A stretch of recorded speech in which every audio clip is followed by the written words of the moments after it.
Greetings Exiles, and welcome to the Fortescue Institute for Inspired Learning.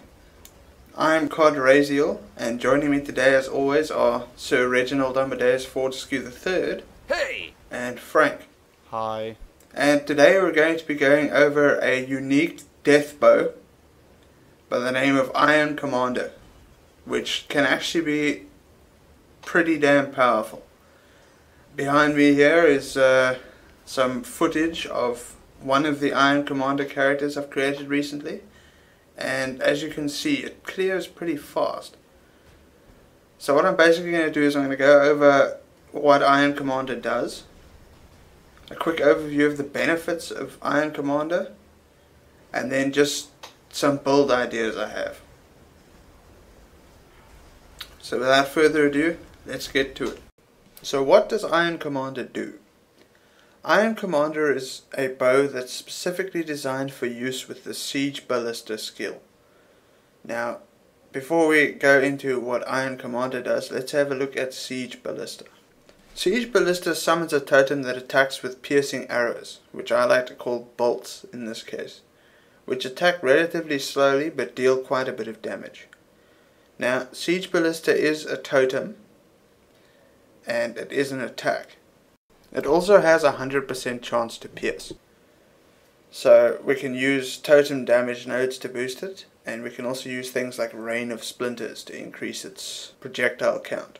The drill neck unique quiver can be used to increase its projectile damage by 50%. So now that we know the basics of what Siege Ballista is, let's have a look at what Iron Commander does for Siege Ballista. First of all, it has some increased totem life and totem placement speed. The totem life is what it is, just some extra totem life, but the increased totem placement speed helps with our clear speed since it takes us much quicker to drop a totem, as you can probably see from the footage. I have a lot of totem placement speed, and as such it takes really quick for me to drop the totems. It's almost like throwing a trap. But then the main function of this bow is the fact that it scales with dexterity. So the more dexterity you pick up from the tree and on items, the more you get from this bow. The basic function is that it adds a little bit of physical damage to attacks per 25 dexterity. This isn't amazing and should probably not be built around, at least not exclusively. Now the big thing here is can have one additional Siege Ballista totem per 200 dexterity. This means that with Ancestral Bond, at 200 dexterity you can have 3 Siege Ballistas, at 400 dexterity you can have 4 Siege Ballistas, at 600 dexterity you can have 5, all the way up to 1000 dexterity where you can have 7. Scaling it past this point is probably not worth doing. So what are the benefits of Iron Commander? First of all, high placement speed means not having to stand still for very long, which is good for defensive purposes as well as for clear speed purposes.